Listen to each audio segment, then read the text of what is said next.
Hi, and welcome to the English Fluency Now podcast, episode number 2. My name is Lisa Biskup, and I have created the English Fluency Now podcast and website to help English learners become fluent in the English language. As always, the podcast recording is free to you and available at www.englishfluencynow.com and via iTunes. To deepen your understanding of the material, you can purchase and download the PDF lesson guide for each episode on our website. Each lesson guide has the full transcript of the episode, as well as a list of vocabulary words and their definitions, sample sentences, comprehension questions, and more interesting and useful information to help you improve your English. Just go to www.englishfluencynow.com and click on the products page. So, let's get started with this episode. In the first podcast episode, I spoke to you about Facebook. You heard a little bit about the history of Facebook and how to set up a Facebook account.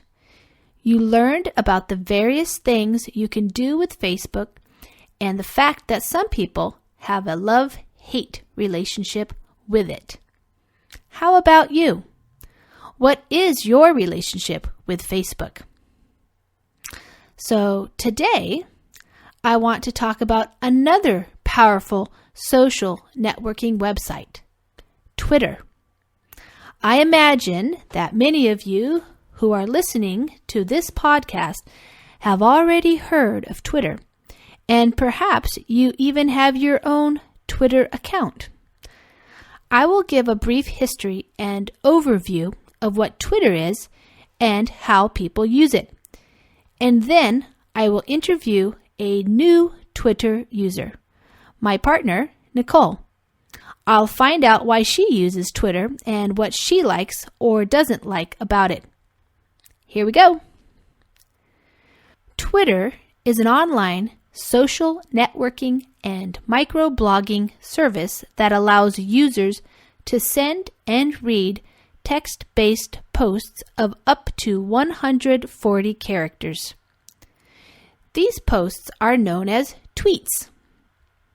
Twitter was created in March 2006 by Jack Dorsey. The service has rapidly gained worldwide popularity and has over 140 million active users at this time.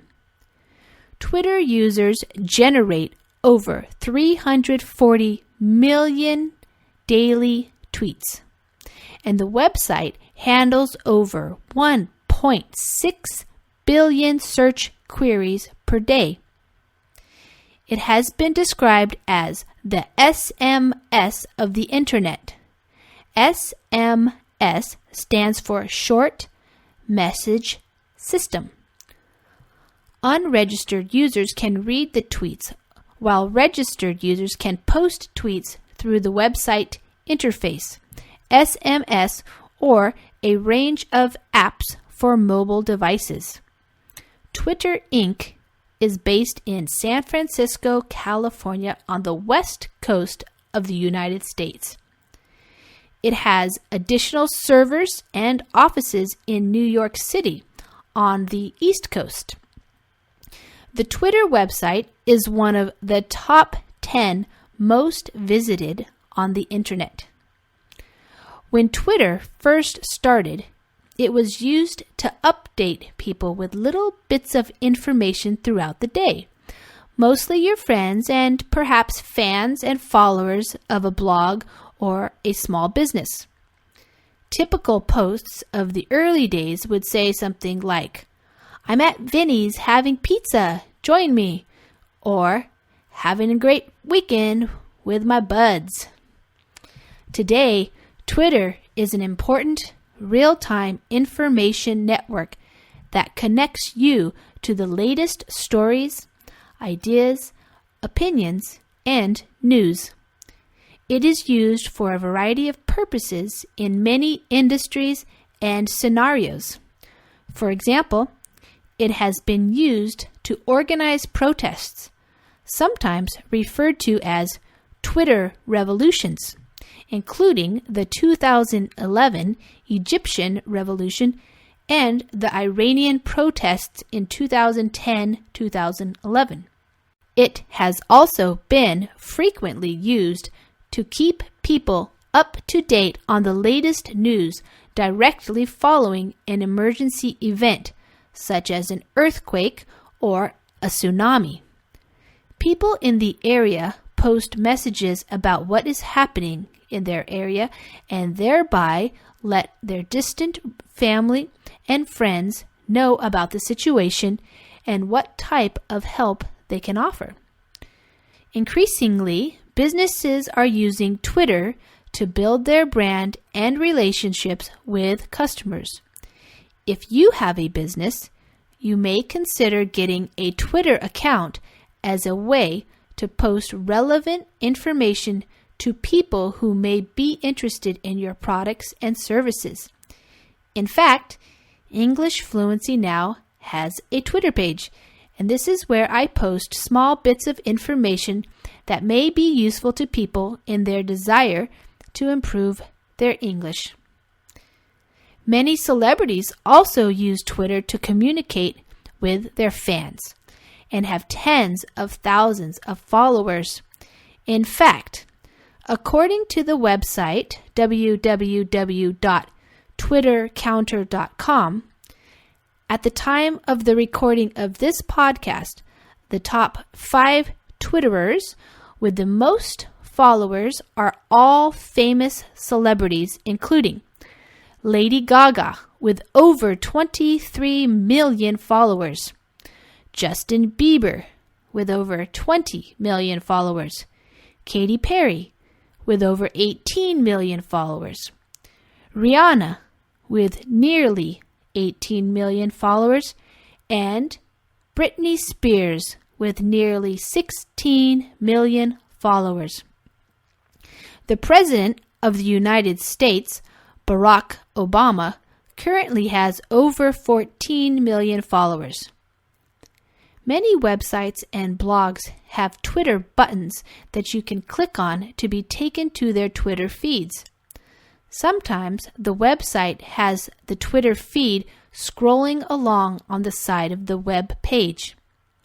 Do you have a Twitter account already? Do you want to set up a Twitter account? If you would like to set up a new Twitter account, it's pretty simple. Just go to the website www.twitter.com and type in your email address and a password. Once you have confirmed that you want to join Twitter, you will be taken through the process of setting up a profile and you will be invited to start tweeting. The Twitter website has lots of information to help you get started, and there are tons of websites which walk you through the process and give you ideas on how to use Twitter. As with Facebook, Twitter can be a very powerful tool for helping you improve your English. Because the posts are relatively short, only 140 characters, you can get little bits of real English at all times by following English-speaking people and businesses. Here are my 2 suggestions for using Twitter to help you with your English. First, set your Twitter language to English so that all the information on the page is in English rather than in your native language. Second, search Twitter for topics and people that interest you and subscribe to their Twitter feeds. This way, you will see their updates and be able to read real, authentic English about topics that are of interest to you. In episode number 1 of the English Fluency Now podcast, I spoke about Facebook. I would also like to recommend that you change your settings on Facebook to English. As you may have read on my website, I am studying French right now. So what I have done is on my Facebook account, I have set it to French. So now all I see is French. So I suggest you do this as well with your Facebook and your Twitter accounts. Just set them to English. Good luck and have fun with both Facebook and Twitter. Now in this portion of the podcast, I'm going to interview Nicole, and this time we are going to be talking about Twitter. This is a spontaneous interview, so it's not rehearsed or scripted. If you have trouble understanding the English, since we will be speaking a little bit faster now, you might consider purchasing the lesson guide, which will have all of the text written out so that you can read along while you are listening to the interview. Okay, here we go. So, Nicole, when did you first start using Twitter? A year ago, maybe? Okay. And what are you using Twitter for? I'm using Twitter to get my feet wet. What does that mean? Test the water. Of what? Using the internet as a way to make connections with people and as a way to find out things that I find interesting, as well as offer my services to people in the greater world, in the world outside the little town I live in. Great. So, do you follow people on Twitter? I do.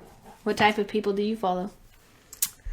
I follow a few email marketing gurus that I find have heart. I like that they offer good information. And I follow a couple of comedians. And I follow some homeschooling and unschooling people. And I follow some Western Price cooking people. Variety do you of have any folks. followers yet on I do. your Twitter account? I do. I have 3 accounts, actually. Oh, wow. What do you have accounts for? Just one is my name and my little handle, which is called Strong Ropes. And I have another one with my name, but that one I don't use much. I just want to see what happens if you have your name out there. Without tweeting too much. Nothing much happens. And I have one for my coffee roasting company. Which is? Port Townsend Coffee Roasting Company. Okay. So do you like Twitter? Are you finding it useful or interesting? I find it interesting, and I'm sure that when I actually have services and products to sell, it's going to be very useful. Okay. Well, great. Because I have a relatively narrow range of the people that I follow and am in contact with. So it definitely works for me. And I've been a small entrepreneur for, the last 30 years. And this seems like a real way to broaden my market, really get out there and meet with people that I wouldn't see in my daily life that might have services I want or want to use my services. Okay. Well, thank you for sharing your experience with Twitter with us today. Oh, you're welcome. And do you follow English Fluency Now on Twitter? Yes, I do. All 3 of my accounts plus one that I am an administrator Well, for. thank you. Thank you. No problem. It's my pleasure. All right. Thank you for listening to the English Fluency Now podcast. I hope you have enjoyed it and that you will use it to improve your English. If the podcast was a bit difficult for you, I invite you to go to our website and purchase the lesson guide for episode 2. In the lesson guide, you will get a full written transcript of this episode, as well as a list of vocabulary words used in sentences that you can put into your Anki deck or on flashcards, as well as additional exercises that will help deepen your understanding of the content and give you the ability to interact with it. Until next time, be well.